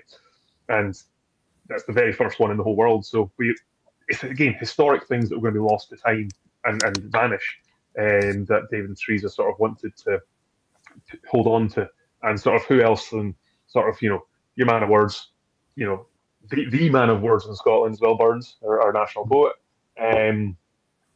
for the unpeated, and then a bit more aggressive. Let's go with the Man of Swords on the peated side, but for Bruce. So Bruce was the 7th Lord of Annandale before he was King of Scots, which is his castle's just across from Lochmaven, or one of his castles, across from Lochmaven. And then you've got Burns, who used to work in the Annan area as an excise dutyman. Just before sort of the original Annandale was built. But there's talk of there was an illicit still, which he may have been bribed by. Let's go with, as opposed to paying any tax, you just give him some whiskey. But it's very much the history of it and the land, what came before us and what was historic, although whiskey back in those days was a little bit different than what we have nowadays. Probably not quite as refined. Yeah, a bit rougher, a bit more botanically, and a bit more, was true whiskey, but that's another conversation for another time if you they used to put like a lot of herbs and stuff into it, didn't they? I've got a Gaelic book. It shows you all different Scottish herbs they used to flavour whiskey with back in the day when they were making up in the hills. But yeah, I mean, I think nearly every Scottish town has got some sort of link to, or try to have a link to, either Burns or Bruce, somewhere along the line. But the fact you've got that obviously genuine historical connection, it's nice to kind of draw that in and highlight it too. It's I think it's kind of cool, because I think I always thought they were both called Man of Swords. I don't think I actually really noticed that one was called Man of Words till I was looking at them. This lovely, the word sword, if you move the S to the other side, it becomes words. So it was a marketing thing. The amount of, let's go with drunk people at festivals who are going, that says words. No, it doesn't say swords. You're like, it says both. Like, just come toward, like, have a chat. I've now actually got staves made. One says words, one says swords, just to solve this. And it's like, look at the staves. We can read these. Well done, guys. Like, come and have a dram. But it's trying to educate people about it. That reading the white little part as opposed to the rest of it is the word. But they're more interested in the whiskey, which is the better part. Definitely. And trying to encourage drunk people to come and read things is probably like trying to sweep up leaves in the wind, to be honest. It's maybe not going to have that. Yeah, I'll take that. Yeah. And then you've got a blend too, I think. We have one blend. So we make that, it's called Storyman, and that's made with James Cosmo. Yes. So, beloved actor, has been in everything that you've probably ever watched, or it's Brian Cox, and Troy. Both of them were in Troy. So, James, they were filming Outlaw King, which was on Netflix, and they were filming. That was an it was Chris Pine. Of all the Scottish actors, Chris Pine came through. But thankfully, James Cosmo was there to bring a bit of Scotland. But in the area, visited the distillery. I think he got chatting with David. Went away and came back and sort of had could you make me a whiskey? I think David went, the girls can get you something. What you asked for, we'll get something from the balls here. I was like, oh no, can you make me a whiskey? And yes, Storyman was born over about 5 years, back and forward correspondence, giving him samples, and he finally, we got down, sat with him. Here's 5 samples. First one, no. Oh, that's it. That's my Storyman. Done. Recipe number 3. So yeah, it's his sort of love of whiskey is you sit with your friends, you sit with your parents, your grandparents, and you tell stories. You talk about life. It's all about the connection that we all have, and whiskey is one of the best conduits sort of to bring people together. So for him, it's that sort of what is the tying thing for everyone, and let's just share the story. And so I've heard his life story multiple times now, sort of him on stage and hearing it, and every time it's generally the same. But there's little rabbit holes he goes down, remembers. His dad was an actor in London. Said, I was sitting talking with Sean Connery, and he was like, how the Jesus did you, So, yeah, it's incredible man to sort of meet, and I'm very thankful we're able to work with him. But no, I can say there's what's in it. So we have 78% of it is our whiskey. 8% of that is a peated refill and fresh fill bourbon. The majority is made up from refill and fresh fill bourbon, and there's some SDR in there as well to get a bit more fruity red berry notes. And the last 22% is a high malt grain blend, which means 90% of that 22% is actually malt. and that last little bit is green. But technically, because there's a bit of green in there, it's a blend. But that's just for a smoothing, sweetening factor. But it's a high, malted blend.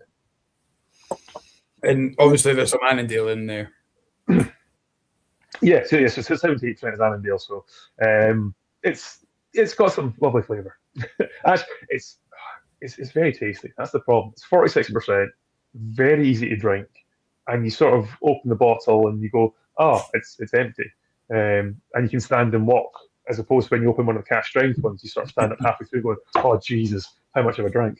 But no, is that one that you bring out of your tastings now and then, and as either a warm up or a throw in the middle to mix things up a bit? A warm up dram. 8% peat.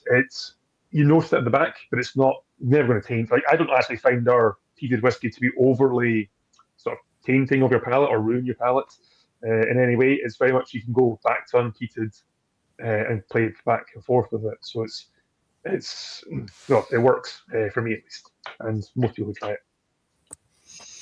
I am just going to find my charger, guys. I'll be 2 seconds. Talk among yourselves. No problem. I like it. Greg from the Water of Life film is still watching. He says this is going back to when we're talking about the accents. He says he'll watch it all day long and get 10 to 25%, but he'll still listen. That's great. I love it. As worse as I still get caught up in accents. There's a line, like, I don't know where it is. It's after Pelockery going up. There's a line when the accent for me I'm like, I'm sorry, can you repeat that? Even going west of here, I get caught up. My dad's from just as Glasgow. I'm from Dumfries. He can understand. No chance. I think I've spoken about this before, but my dad is from a town called Riney, which is in the middle of the Cabrach region. And I can understand when I speak to my dad, but there was a long time when we used to have a family get together, and when he was speaking to his brothers, it just went up and up, and I'm just like, what are you talking about? I was just no idea. Thankfully now there's still words that come in or phrases that I have no idea. You have to get your ear in before you can actually hear it. My mum's from Northern Ireland, and if she talks to anyone with any sort of Irish twang on the phone, for like 2 minutes, comes back, and it's just what is going. She's lived here since she was 5, but it's just that hit, and then that's it. And if she goes over and comes back, Jesus, it's it's a hard one to re-get the ear in for it. Yeah, my wife's from Stafford, and her family will say how Scottish she sounds, but up here we're all like, you've fairly got an English accent. And she spent a bit of time up in Turriff and Peterhead, so there's phrases she'll come out with that are very Doric phrases, but with a little English twang, and it's quite funny to listen to. And again, it's quite cute. I get that experience, she's Uruguayan, so it's she lived in Leicester for 4 years at uni, and then it's just random Scottish phrases like, that's not how it normally sounds, but it's cute. And then if you say that, you get murdered. So I don't say it often. Never question Latinas. That's never wise. I can imagine. So if you're not drinking Annandale, what do you go for? What's your kind of tipple in a bar? Or usually it's this. I've only touched it once in the whole thing. I guess it's before it was cool, but no, it's consistent enough. It's happy days. That lagers, beers are the easy route, and then once that spirit gate opens, I've got no loyalty. It's just whatever is given to me, sort of thing, happy days. But on the whiskey side, I managed to get one of these ones. So it's the Beastie, but it's with West. So they put it into a West brewery, got the casks in, and I managed to get this from Fiona Sutherland. That's which festival was it? A whiskey festival we were both at, and I managed to secure a bottle, and it's very tasty, nice malty, rich, sweet. and it just ticks the boxes. It's not offensive in any way, so it's something that's a good.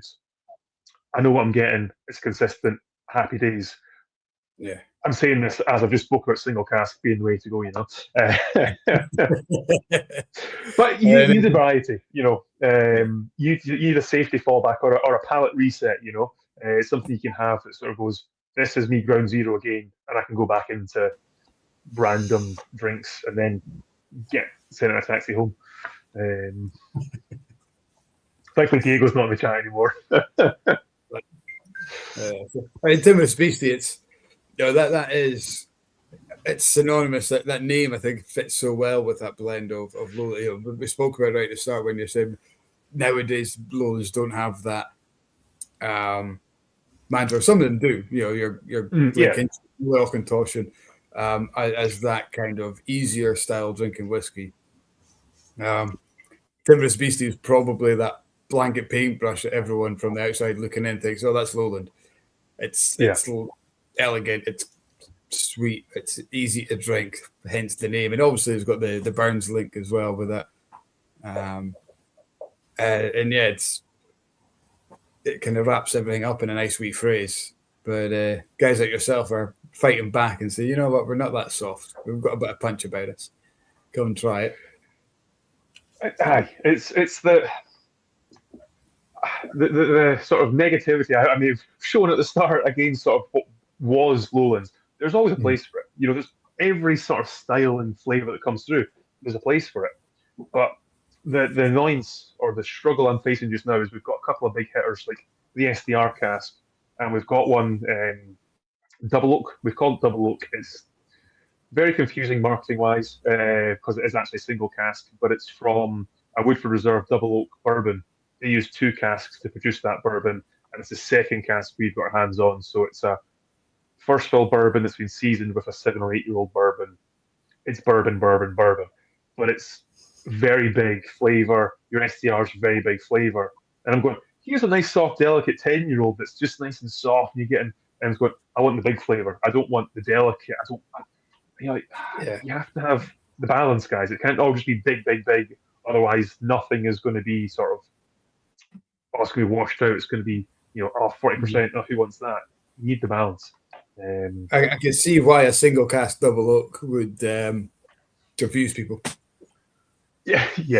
But it's also kind of reminds me of this sort of colour. That's versus cool. The 10-year-old. You got your kind of blur on, so we just kind of. Well, the rest of the room's got the best thing to look at. Sorry, but yeah. So you got your 10-year-old, and then you've got your double oak. So you've got that huge orange sort of browny hue coming through, and it's all just sort of buttery, sugary bananas, and great things, tasty things. Yeah, single cask double oak kind of reminds me of Donald Trump's maths of 200 to 300%. Like, oh God, no! I kind of know what you mean. Donald Trump of distilleries, Annandale. I mean, if you could reduce the cost of the casks and the bottles by 200%, I mean, please do. Oh, here's open.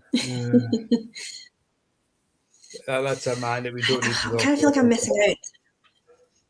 I know. Maybe I should try and pour a whiskey and see if I can get myself back into the idea of it. I don't know. Go for something that's nice and light. Something that's not going to hit you too hard. Yeah. Guys, but something that you think Kat should have a dram just to get herself back in it. Click like or the. Do we have a like button, Mike? Yeah, and also I'm loving the peer pressure. Yeah, I don't know. I'm kind of like scared now that I just never like whiskey again. So when I had COVID, like whiskey just smelled like acetone. Because remember, I was doing the exam for you, Mike. What you was your ambassador course, and like I'd literally just got over COVID, and like at the end of the exam, you had like 4 or 5, whiskeys to nose, and they all just smelled the same, and you're like, even the peat one, that one, I'm like, yeah, this can't get it. I was like, my God, I'm like Blair Bowman was right. My nose is broken. But no, I'm fine now. But I don't know. Maybe I just need to. I think go with something that's not your favorite, like reliable. something's just a bit off Oh, that. So if okay. it doesn't work, you're like, oh, that's my old rival dead to you now. You know, you want something that's just a little bit off. I like that thinking. You don't put yourself off. So yeah, I better not get a brand that I work with. I'm like, that's pish now. Yeah. It looks like, what's that purple tube, that kind of lilac tube? That looks pretty pish. You can drink that. I can't open that one. I do have a lot of Lady the Glen, but I can't be put off of that one. I'll be back. I'm going to go raking. I'm going to go find a glass. Talk among yourselves again. Doing that a lot. She's off. She's not even got near her whiskey cabinet. Where's she off to? She's going to fill it with tea. She can hear you. Yeah. Oh, a nice little brown dog glass. There you go. I know. I'm just raking around in the background. It's a good job I wore trousers and didn't just do this in my pants like good old Zoom days. There was a sort of I thought, should we wear, like almost pajamas, but just have something, presentable up top. Like, no, I better not, just in case I stand up. You don't want to have that. Oh yes, I'm in shorts. No, let's not go with that. Yeah. Maybe try my Glen's Bay again because I quite like that one the other day. It was like one of those kind of non-thinking ones. Maybe I'll do that. We had that last week, didn't we? Oh no, it was the with David Craig 2 weeks ago. Yeah, we'll try. I've just noticed a plethora of comments coming in from Ian Abernethy, who said he got one of those Timorous Beastie with the West Brewery bottles when on sale. He hasn't opened it, so it's good to hear it's decent. He's often heard beer-aged whiskies to be decent as a tang, but doesn't overpower the spirit. Dragon's Milk from Deanston, another very unique whiskey, or maybe a whiskey with a fresh orange juice. Oh, you could try, I think this is alluded to you, Kat, you could try whiskey with a fresh orange juice mixer.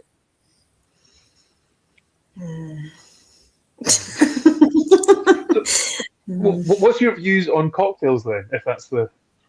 Do you think whiskey has a place in cocktails, and what's the sort of... Love a whiskey cocktail. I am all for it. As long as I don't need to make them. I love drinking cocktails. I hate making cocktails. But yeah, I'm a big fan. I love I don't like whiskey sours because I don't like eggs. I don't think eggs should ever be introduced into anything. But chickpea juice. Yeah, is that aquafaba? Aquafaba? Yes. Yeah. I was like, I would just made that up. No, but it's just a texture thing, really, isn't it? It's that frothy, foamy kind of mouthfeel you want. It's not a bit more body to it, but yeah. The word eggs and mouthfeel, that's really not helping. How's your first round back? It's not helping at all. But no, I do love it. I love an old fashioned. Like, there's always a time in the day for an old fashioned. You just can't go wrong with it. I like even just like I was doing like a filming day with a Japanese TV show, and the presenter made just like a highball, with teachers. You just can't beat it. Like whiskey and tonic with like a tall glass, big bit of ice, so refreshing. So yeah, I'm all for a whiskey cocktail. I love cocktails. I think most cocktails taste better when whatever spirit is meant to be with has been replaced by whiskey. Espresso martini with a Kilchoman Sinead cask strength instead of vodka. Oh, That sounds so good.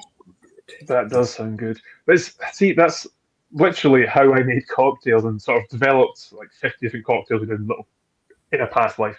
Look at this rum cocktail. Does it work with gin? Yeah, see, it does work with gin. It's you substitute out and it works. Different elements will come through.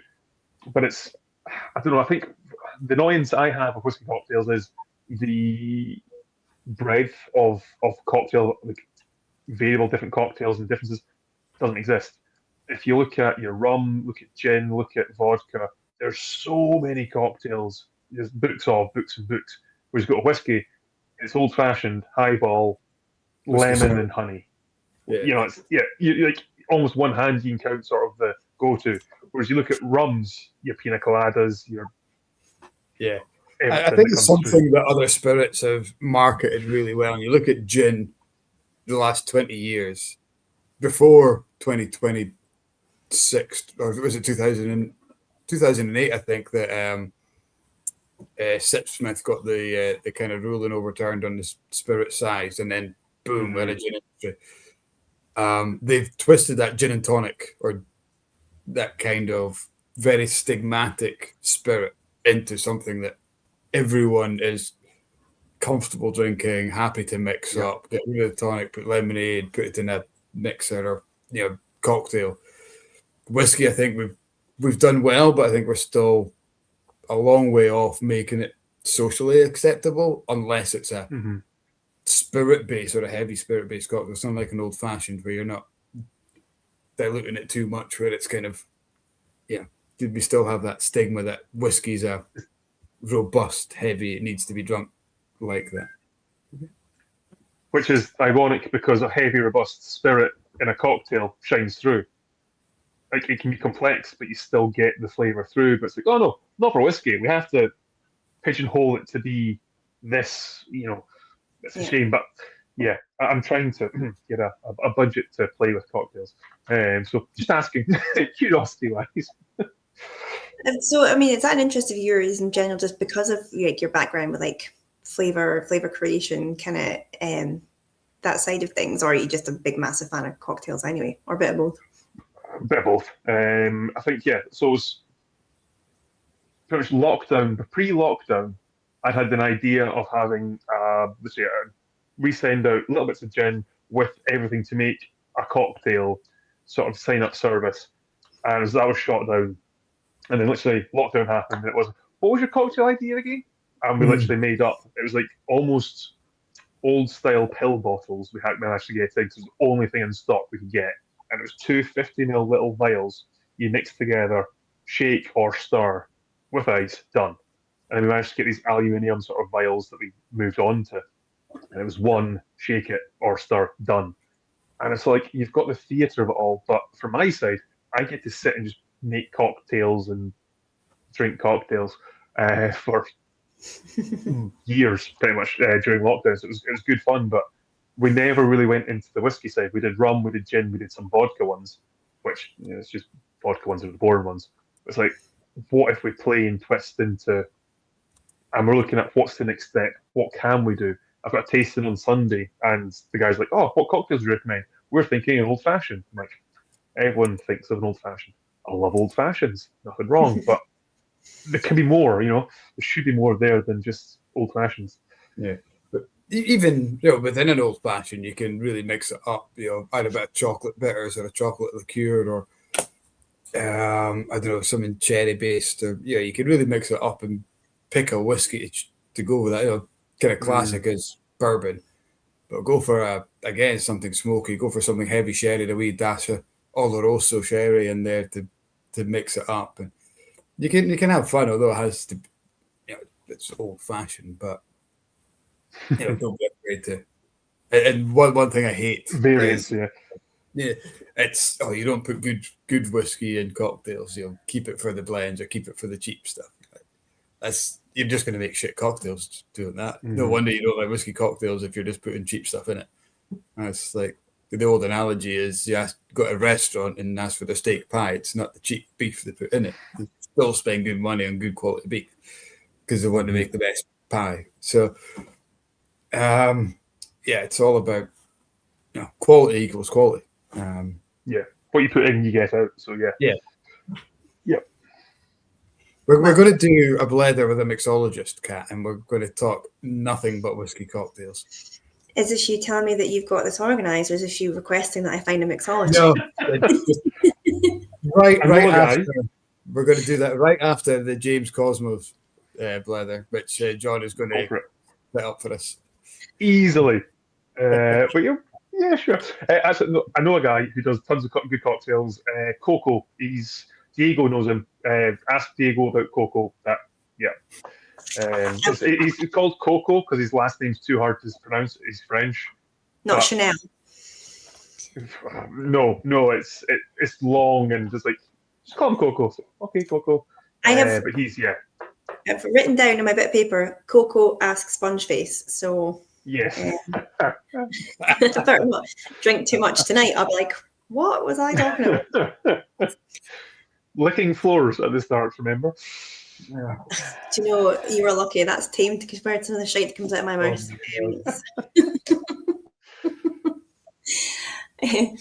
Yeah.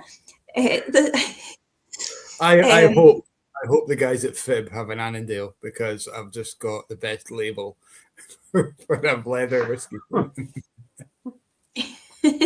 So yeah, Jesus. I think it was Ian last week.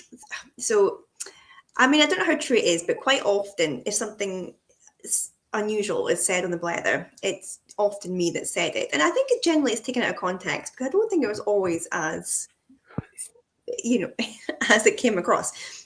But Mike thought it'd be really nice to do little Blether whiskey releases, kind of with the odd random thing that I've said on them as names, which I actually quite like. So yeah, Annandale would have to be "Come Lick My Floors." Sure. Let's get this in the input work. I don't think that's going to go on the tasting notes, though. Like licking a floor? No, maybe not. I mean, unless it's like a really clean finish on the whiskey, we could like a pine fresh, maybe, or lemon, kind of lemon zest. Yeah. Mahogany note, maybe. I don't have mahogany floors. I live in a 2-bed flat. We'll avoid using toilet duck. We're not going to. Yeah. This one tastes like toilet duck, but in a nice way. But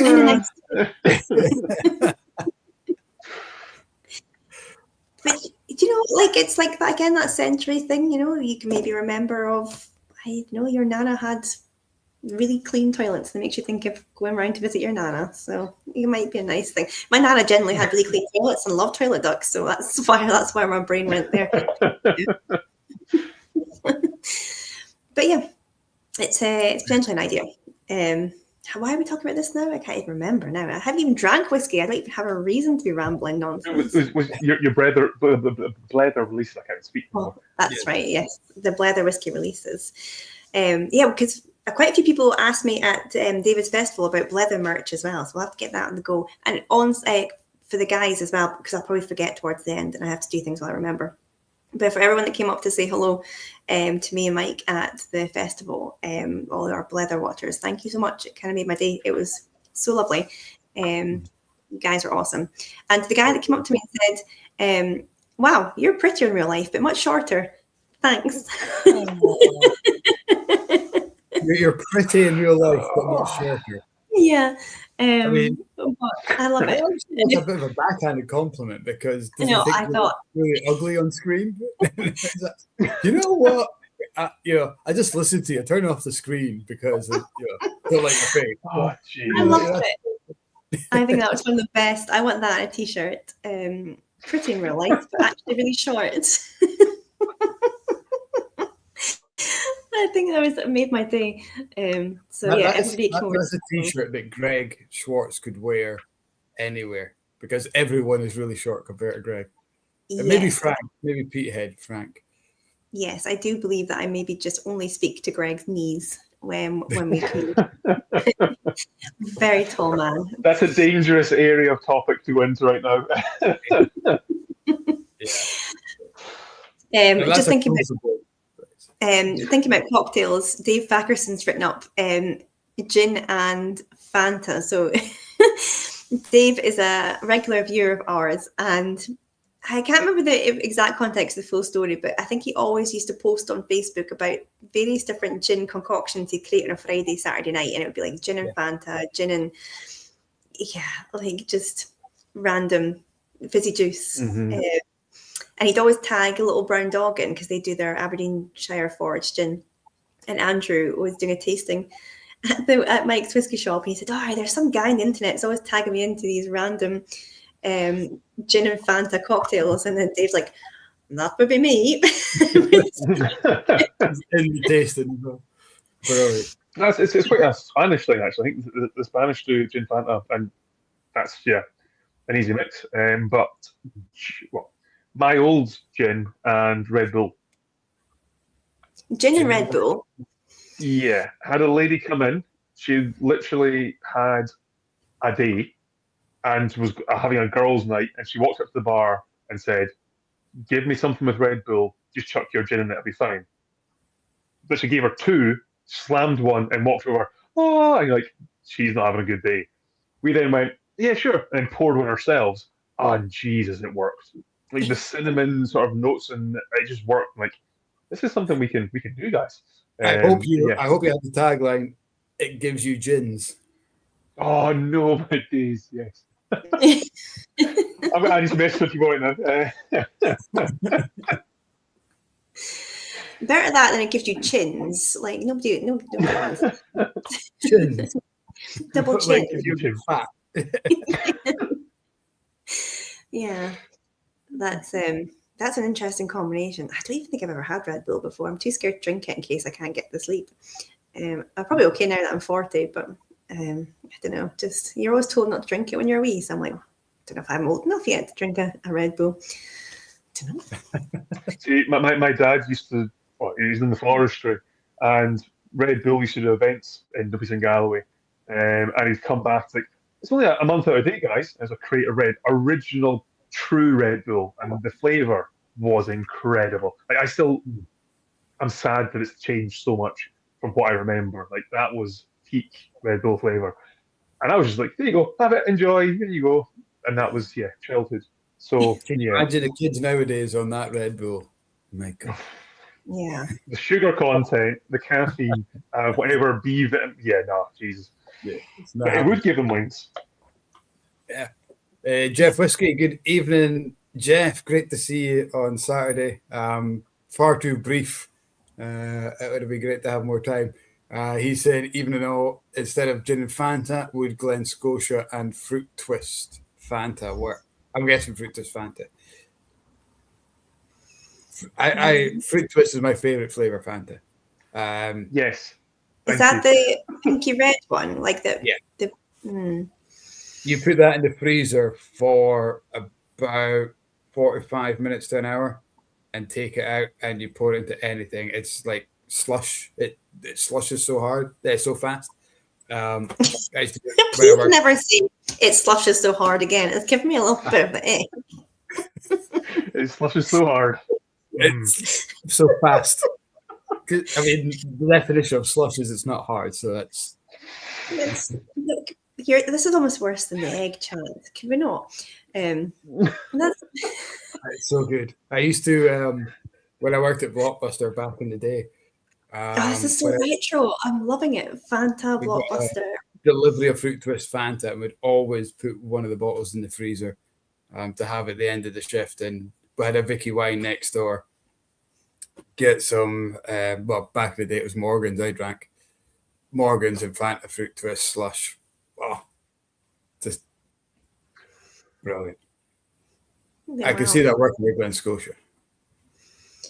Yeah, everybody get yourself a bottle of Fruit Twist. I mean, definitely try it and let us know is the start, or we can try it. See what happens.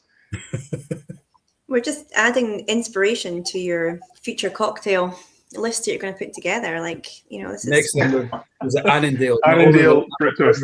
Toilets. Yeah. It's going to have the mixology class. See, when I pop if I could just sit and have it, it'd be great. Yeah, if I pop and pass one day and I just see your cocktail list, and I'm like, hang on a second. Again, we've got the name for it, Fantandale. Fantandale, oh my gosh. He's in his marketing inspiration moment right now. This is we should be writing all these down, honestly. He's on fire tonight. It's the suit and collar, Mike. It's just you've gone marketing. It's like you're in the boardroom and just had a hill on it. So every time I look at my style, I just want to tuck it in. I know. Well, we've definitely struck on some good flavor combinations there, and some really retro juice references there too. Do you still get on Bungo? Is that still a thing? Was that like the little cartons? They make it in the jungle. I mean, that's you just I mean, that's a good marketing campaign there that you actually you believe. That was like a cordial, isn't it? Like a squash that you put like. Was that a cordial? Did you mix it with water, or did you just drink it straight from the? I don't know, actually. We're maybe showing our age. I think we're maybe about 10 years ahead of John age-wise, so we're maybe showing our age there. I don't know. That's the thing. We've not discussed it. We don't know. Yeah, well, maybe not really the first thing that comes up. Yeah. Well, all sorts of options. But back to the original point. Yes, I do approve of whiskey cocktails. Maybe not. That's where that came from as well. That was a good segue. I think it's something that we need to work on as an industry, is to normalize it and get people to try. Experiment at home. Don't be afraid of using not your best whiskey, but a good whiskey in something. How do you like it? It's not just sit, have it, maybe a drop of water or nothing at all. It's a spirit. Enjoy it. Bring people together. Oh, I've tried this cocktail. I've added this to it. For me, it's have fun. Cocktails are all about that sort of fun or showmanship. Show off that you can do something they can't because you've made this whatever cocktail. And the fun side of it. Something that Diageo have done very well with the Johnny Walker experience, and even at their visitor centres. I know Cardew. I think Ian mentioned Clynelish had a really good one. And going up, and because it makes whiskey approachable to so many people who are maybe part of a tour group or part of a family who are going up wanting to see the distillery because one person loves whiskey. And it's a way of trying to include everyone as well and saying, well, you might not like whiskey, but try it as a highball, try it with a wee sours, or try it something different. And it's a really inclusive way of getting people involved. Yeah. So thinking of the Johnny Walker, the Edinburgh experience, when you talk about cocktails, it's a good introduction. Like, it was the first thing that popped into my head. We'd gone down as a staff trip a couple of years ago. And I've got a colleague who, she was a Courvoisier brandy kind of girl. Like, whiskey wasn't her vibe. And depending what tour you do, I don't know if everybody does it, but like when you go in, you kind of get a little band. You kind of fill in a little quiz, and it gives you a band about like what sort of whiskey you are. Are you peated? Are you fruity? Are you whatever else? And you kind of go into this like cocktail room, and there you go to these wee machines. You scan your band, and it creates you a cocktail. And my colleague got this one. It was with cream soda and stuff, and it sounded like it shouldn't work, but it was so good. And she fell in love with this cocktail, and then fell in love with the whiskey, which turns out to be I can't remember. But that's it. Like, it completely changed her mind about whiskey. This is now her favorite whiskey. And she probably wouldn't have come to it if she hadn't have tried that cocktail. And she still goes on about that cocktail and it being like her kind of wake up moment with whiskey. And yeah, you just need to play around with it. Like, give it a go. Don't be a snob about cocktails, guys. Just enjoy it. Just enjoy it. So there you go. Lesson learned. There we go. Mic drop. That's me done. I'll go to bed. There's proof that she told. It does. It does. Yeah. John, we have kept you for 2 hours. 2 hours. So loved having you on. It's so interesting talking all things Annandale and other. It's been really everything. Awesome. Like, you've obviously got a great perspective on, like, obviously, being from a distilling background and then sort of their sensory aspect and then sales. So it's been really interesting to just get like a sort of full circle understanding of Annandale. So a great spokesperson. And also local to you as well, which is, I think we get that even through the screen here, that you're passionate about it. And I know you joked at the start saying, "Oh God, I'm going back home to work in whiskey." It's got you've got that bug and you've got that enthusiasm that shines through. So thank you so much for giving us your time tonight. It's been good fun. We've come up with some marketing ideas. We've come up with some new cocktails, all sorts. I'm just going to trademark some things right now. Don't worry about it. When I froze a little bit earlier on, that's what I was doing. So I'm sorry. Damn it! It wasn't a work emergency. Yeah, we got you. Yeah, well. no, good fun, and you're welcome back whenever. So yeah, you're now a Bletherite. Veteran. Yeah. So yeah, come back whenever, please do. And if you're ever up north, come and past and see me at Glengarry. Come and have a look around, and I'm sure Mike will welcome you around the Foghouse too. And Fantastic. just sorry, just some comments coming in the background. Umbongo is a tasting note Ian often uses. I suppose it's the same as saying tropical fruits. Dave Haggers says Umbonogo. That's a different one. I'm not sure what we're talking about, but he's saying Umbonogo. Was introduced in 1983. Great year, 1983. All the best things in life were introduced in 1983. I wasn't even born yet. Goodness. So old, Michael. What were you, like 1985 or something? Yeah, but that 2 years makes a difference. Paul, and now we realise that John is like 20 years younger than us, not 10 years younger than us. Oh no, there's less than a decade of that date and my birth. Don't worry. Okay. Paul McKendrick is saying the smoky cokey is his limit with whiskey cocktails. He can't get past the idea they're trying to mask the taste of the spirit. Probably. See, that's what you're not. Sorry. That's not what the purpose of cocktail should be. A cocktail should accentuate and highlight select flavors of the spirit. If you're doing it to mask it, it's a shit cocktail. You want something that highlights the good, oh, this is really banana focused. Okay, let's look at what can work with banana, what can focus on the creaminess, make it toffee notes, there you go, banoffee pie, cocktail done. That's a bad cocktail then. For me, it's what have you got, build from that base, not just go, oh, it's shit, cover it. Although there is some products out there that maybe need that treatment. Yeah, but they just get advertised, stick them in the freezer and then drink it straight from the freezer. That's the way to mask poor spirit. But yeah, no, I completely agree, John. Cocktails should either accentuate or uncover new flavors. You can bring out something that's maybe underneath by adding something. Negronis are great for that, is bringing out something else and play with. But I'll get around to the idea of cocktails yet. Don't worry. At the end of the day, you have got Ian saying, knowing that you have driver packs and good cocktails makes it a useful stop. So we've got a you fan. Advertise your toilets more. Advertise your driver packs. I'll pass it on to marketing. Instead of that brown tourism sign, it says Annandale Distillery. Just say fucking great toilets this way. Toilets. Yeah. And a nice banister. Yes. Yeah. It's a very nice banister. I'm definitely going to try and get past guys. If you guys are passing down, give me a shout. Come and see us. It's the historic building, coming down. It's beautiful. It's a joy.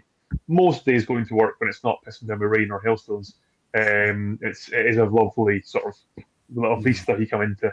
And yeah, let us know. We'll look after you. We'll give you the special tour, not just the tour. Oh, amazing. Brilliant. We'd love to. Does that mean you get a tour of the toilets as well? Is that what the special tour is? That's where it starts. It's a long drive. We'll need it.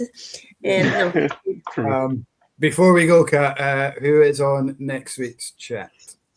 So next week, I have met this guy and I do know him, but I don't know how to pronounce his name. So I think it's Corey. He's a whiskey monster. So he is a kind of whiskey influencer. He's won Whiskey Communicator of the Year, like back to back for years and years. He's just like a White Mackay's whiskey specialist. Look him up on Instagram. He's really active on socials. So he is popping on next week, and I will learn how to say his first name next week. We'll maybe investigate that before so that I can introduce him. Because if it's just Corey, then that's great. I can do that. Yeah, I will get back to you on that. But top guy. No, he's lovely. He is very, very lovely, very knowledgeable. And I think he plays Yeah. saxophone too. But he's very cool. Give him a follow, and I will figure out how to say his first name by next week. The height of professionalism, as always, from the Blether guys. Just highlighting how unscripted this stuff can be. John, we'll say goodnight. Thank you so much. Feel free to stick around. Thank you. For catch up afterwards, but we'll say goodnight to the guys who will be. I'm not sure. Is there a Aquavita on tonight, or is Roy just taking a break after the shenanigans of the festival? Because I know he was heavily involved in the not just the barflies, but also the organising of the festival as well. So, good night. We will see you all again very soon, I hope, and enjoy the rest of your weekend, guys. Cheers. Plunger. Plunge. Thank you.